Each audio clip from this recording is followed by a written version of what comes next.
नमस्ते बच्चों, तैयार है ना हमारी पुस्तक का पहला पाठ पढ़ने के लिए। आप सब लोग बहुत अच्छे से रह रहे हैं, बहुत अच्छे से पढ़ाई कर रहे हैं, तो हम भी तैयार हैं आपके साथ आज इस बात को बताने के लिए कि भारत माता का जो पाठ है वो लिखा है महादेवी वर्मा जी ने। वो हमारे हिंदी साहित्य में बहुत प्रसिद्ध नाम है उनका।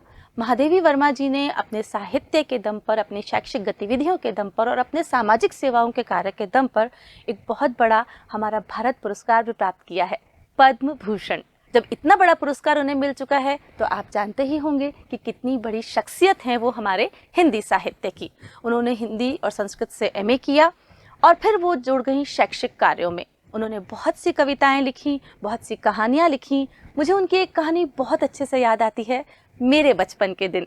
वो हम फिर कभी पढ़ेंगे, लेकिन आज हम पढ़ेंगे हमारी पुस्तक का ये पहला पाठ भारत माता, जिसमें हमने अपनी भारत माता की वंदना की है। चलिए शुरू करते हैं। भारत जननी भारत माता, अनुरागमयी वरदानमयी, भारत जननी भारत माता। इसमें यहाँ पर कहना चाह रहे हैं कि हमारी ये जो भारत की धरती है ये माता स्वरूप पूजनीय है।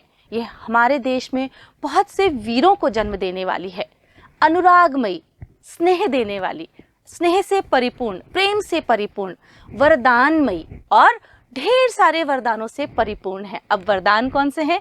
खिलती फलती फूलती प्रकृति का वरदान, खनिज संपदा का वरदान। बहुत सी चीज़ें भारत देश में ऐसी हैं जो हमें किसी और देश में नहीं मिलती। हर तरफ से हमारा भारत देश जो है वो फलीभूत है, परिपूर्ण है और ये वरदान मिला है इसे हमारी भारत माता, हमारी जननी से। फिर वो उस लाइन में कह रहे हैं भारत जननी भारत माता।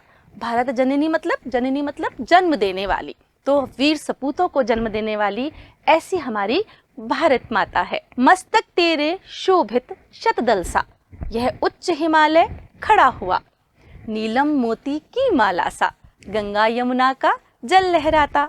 फिर आगे इसमें इन पंक्तियों में वो कह रहे हैं मस्तक तेरे शोभित शतदल सा, यह उच्च हिमालय खड़ा हुआ।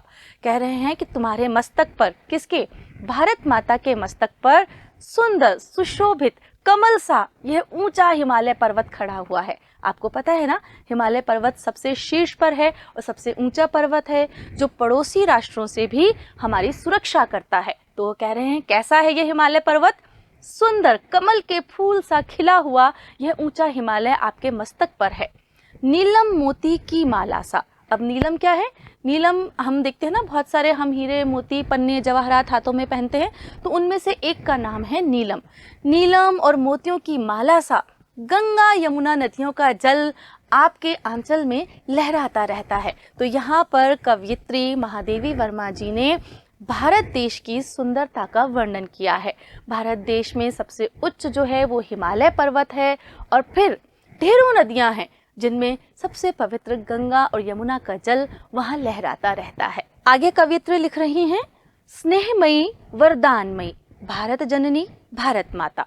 मतलब ये स्नेह रूपी माता, ये स्नेह रूपी प्रेम से परिपूर्ण है, सबको एक जैसा स्नेह देने वाली हैं, सबको ढेरों वरदान देने वाली हैं।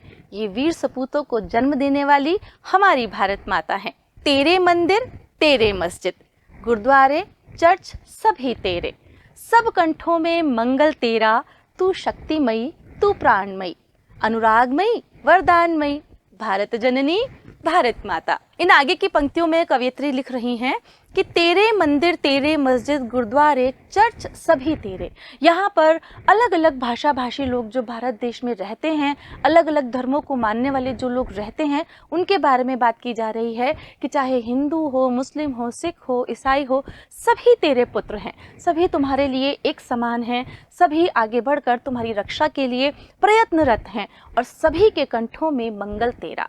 सभी एक मन से, एक प्राण से भारत माता को प्रणाम करते हैं। भारत माता की तरक्की के लिए सभी एक साथ मिलकर कार्य करना चाहते हैं। तू शक्तिमयी तू प्राणमयी, हे भारत माता, हे भारत जननी, तू ही हम सबको शक्ति प्रदान करने वाली है, तू ही ढेरों वरदान देने वाली है, तेरे प्राण हम सब में बसते हैं। हे भारत जननी, आप अनुरागमयी हैं, आप में बहुत सारा प्रेम भरा हुआ है, आप हमें ढेरों वरदान देने वाली हैं, आप हमें प्रगति के पथ पर आगे बढ़ाने वाली हैं। आप वीर सपूतों को जन्म देने वाली हैं, हे भारत माता। तो यहाँ पर महादेवी वर्मा जी ने भारत देश धरती माता की बहुत सी प्रशंसा की है। यहाँ पर वो चाहती हैं कि हम इतनी वरदानमयी, इतनी विशेषताओं से युक्त अपने भारत देश को शत शत नमन करें, इसकी प्रगति के लिए आगे बढ़ते चलें, इसकी प्रकृति को सुरक्षित रखें, जितने भी संसाधन हैं उन्हें सुरक्षित रखें, उन्हें सीमित तरह से हम लोग काम में लें, प्रकृति का दोहन ना करें और भारत देश के हर बच्चे को आगे बढ़ने का अवसर मिले। इसीलिए हम भारतवासी, हम देशवासी शत शत नमन करते हैं अपनी भारत माता को।